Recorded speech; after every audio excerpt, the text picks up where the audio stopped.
दोस्तों, मेरा नाम अनाया सिंह है। आज मैं आपके लिए एक नई स्टोरी ले आई हूँ। आज की हमारी स्टोरी है पड़ोस की भाभी। स्टोरी का मज़ा पूरा लेने के लिए स्टोरी को एंड तक ज़रूर देखिएगा। तो चलिए स्टोरी शुरू करते हैं। मेरा नाम अनुज है। मेरी उम्र 24 साल है।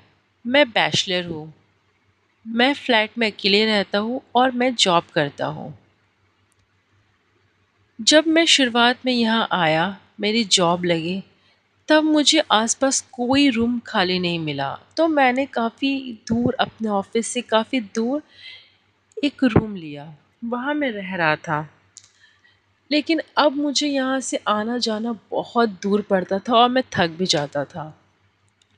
तो मैंने कुछ महीने बाद ऑफिस के आसपास ही फ्लैट देखना चालू कर दिया और कुछ दिन की मेहनत के बाद मुझे एक फ्लैट मिल भी गया। मैं वहाँ शिफ्ट हो गया। मैंने अपने सामान अरेंज किए और थका हारा रात को सोने चले गया। जैसे ही मेरी आंख लगी, पड़ोस के घर से मुझे तेज तेज चिल्लाने की आवाज़ लगी, ऐसे जैसे कि दो लोग झगड़ रहे हो। और थोड़ी देर बाद चाटों की भी आवाज़ आ रही थी और उसके थोड़ी देर बाद एक लेडीज़ के रोने की आवाज़ आ रही थी। पहले तो मैं काफ़ी डर गया। मुझे लगा कहीं मारपीट तो नहीं हो रही है। मैं जाके बोलूँ क्या? लेकिन फिर खुद को रोका और सोचा ये उनका निजी मामला है और रात को बोलना सही नहीं होगा। मैं कल सुबह बोलूँगा। जैसे तैसे सब चीज़ बंद हुई और मेरी आँख लग गई। सुबह जब मैं न्यूज़पेपर के लिए डोर ओपन किया, तब मैंने देखा पड़ोस वाले रूम से एक आदमी बाहर जा रहा है। वह आदमी ज़्यादा से ज़्यादा 35 साल का होगा। मैंने एक पल के लिए सोचा कि उसे रोककर पूछूं कि रात को आपके घर में क्या हो रहा था। लेकिन जैसे ही मैंने उसका फेस देखा, वह बहुत ही गुस्से टाइप का इंसान लगा मुझे। तो मैंने कुछ नहीं बोला और मैं अंदर आ गया। थोड़ी देर बाद मैं कॉफ़ी का मग लेकर गैलरी में खड़ा था। मैं कॉफ़ी पी ही रहा था, तब मेरी नज़र साइड वाले गैलरी में पहुंची। मैंने देखा एक लेडी वहाँ पे पानी डाल रही थी फूलों के पेड़ में। वैसे तो उसका पिछला हिस्सा ही दिख रहा था। अभी तक मैंने उसका फेस नहीं देखा। मैंने सोचा कि मैं इन्हीं से पूछ लेता हूँ। मैंने कहा हेलो। वो पलटी। उसने बोला हाँ बोलिए। जैसे ही वह पलटी, मेरे होश उड़ गए। वह भला की खूबसूरत थी। उसने अपने साड़ी को एक और खोसा हुआ था, साड़ी के पल्लों को। उसने बालों का बन बनाया हुआ था और आगे थोड़े थोड़े बाल फेस की ओर आ रहे थे और वह बहुत सुंदर लग रही थी। धूप की रोशनी उसके चेहरे पे पड़ रही थी, मानो दिन में चांद निकल आया हो। और जिस तरीके से उसकी आवाज़ थी, काफ़ी मधुर और काफ़ी मन को शांत देने वाली थी।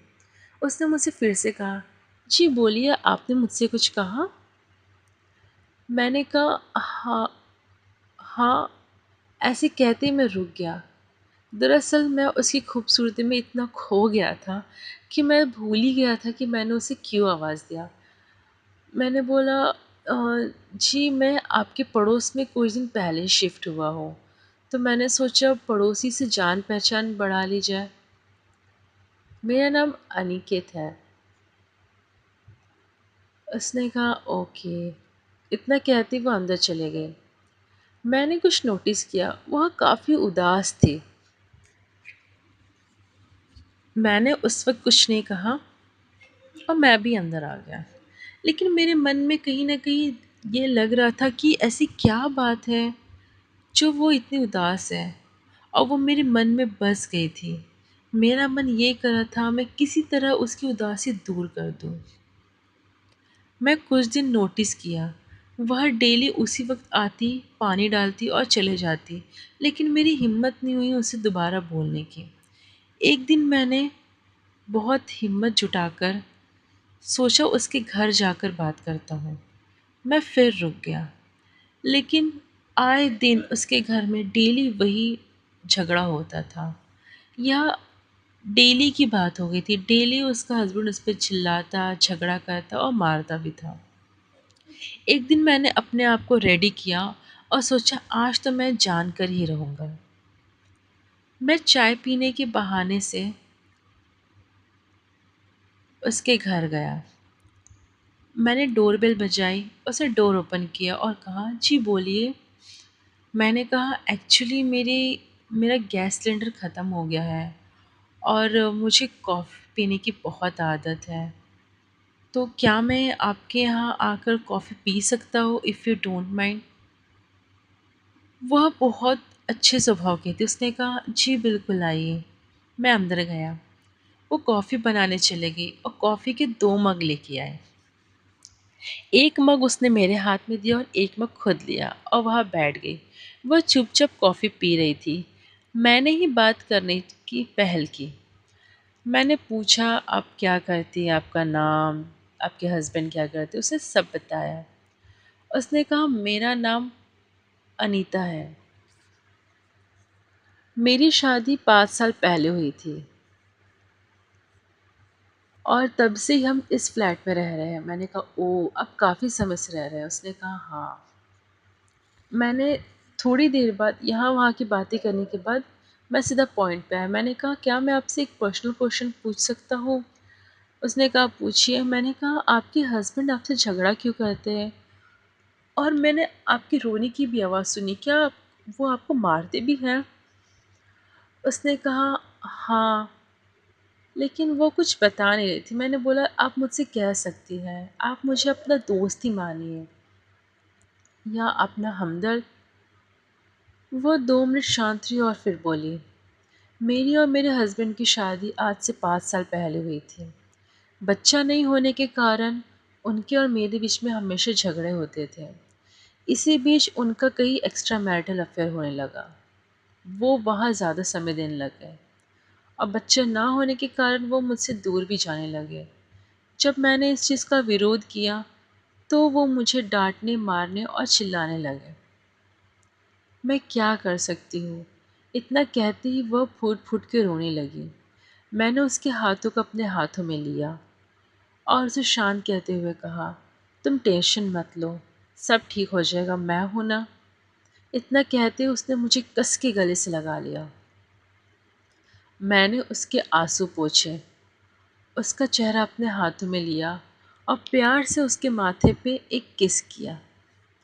वो बहुत कंफर्टेबल हो गई थी, उसे एक हमदर्द मिल गया था। उसने और आगे बढ़ते हुए मेरे होठों पे अपने होठ रख दिए। हम काफ़ी देर तक इसी तरह के से रहे। उसके बाद वह मुझसे दूर हटी और खड़े हो गई, मेरा हाथ पकड़ा और मुझे अपनी रूम की ओर ले गई और उसने मेरे कपड़े खोलने चालू कर दिए। उसने मेरी शर्ट की बटन ओपन की और जाकर बिस्तर पे बैठ गई। मैं उसका इशारा समझ गया था। मैं भी गया। मैंने उसकी साड़ी खोली, उसके ब्लाउज़ के हुक खोले, उसकी ब्रा खोली और उसे प्यार से चूमने लगा। उसे बहुत सुख मिल रहा था और हमने सारी हदें पार कर दी। ऐसा हम आए दिन करने लगे। 1 महीने बाद उसने मुझसे कहा, मैं प्रेग्नेंट हूँ। मैंने कहा, क्या? लेकिन तुम तो प्रेग्नेंट नहीं हो सकती थी। तो उसने मुझे बताया, प्रॉब्लम मुझ में नहीं, मेरे हस्बैंड में थी। मैं तो प्रेग्नेंट हो सकती थी लेकिन वो नहीं। और जब मैंने तुमसे संबंध बनाने लगे तो मैं प्रेग्नेंट हो गई और वो बहुत खुश भी थी। इसी तरीके से कहीं न कहीं मेरे आने से उसकी ज़िंदगी में खुशी तो आ गई थी। अब वो मेरे साथ भी रहती और उसका परिवार अपना अच्छा भी चल रहा था। उसके पति के साथ उसकी बनने भी लग गई थी और मुझे मेरा प्यार भी मिल रहा था। अगर आपको स्टोरी पसंद आई हो तो हमारी स्टोरी को लाइक कीजिएगा, चैनल को सब्सक्राइब कीजिएगा और बेल आइकन पे क्लिक कीजिएगा ताकि स्टोरी अपलोड होते ही आपको तुरंत मिल जाए और आप स्टोरी का आनंद ले सकें। Thank you.